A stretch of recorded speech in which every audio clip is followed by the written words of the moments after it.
A lot of IMGs ask if you can skip the AMC clinical after doing PISC.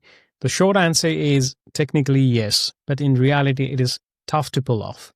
Here is how it works. In Australia, if you get specialist registration, for example, as a fellow of the RCGP or ACRM, you don't need general registration. And if you don't need general registration, you do not need to do the AMC clinical.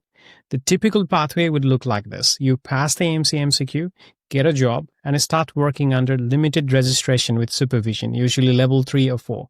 And from there, you enter a fellowship program such as the FSP.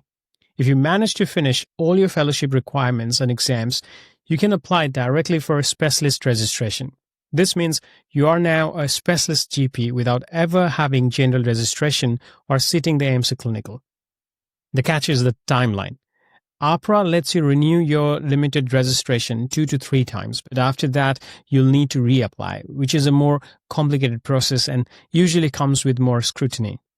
And each renewal gets trickier, and after 3, you'll have to submit fresh documents and answer extra questions.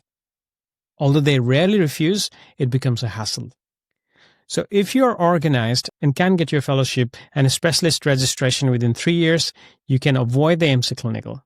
But most doctors struggle to meet this timeline, and the risk is that APRA may start requesting more evidence of your progress. So in summary, it is possible to skip AMC clinical if you are aiming for direct fellowship and a specialist registration. But in practice, it's hard to complete everything fast enough before you hit APRA's renewal limits. So plan carefully if you want to take this route. And if you have questions, and if you want to find out how to get into general practice in Australia, check learnmedicine.com.au.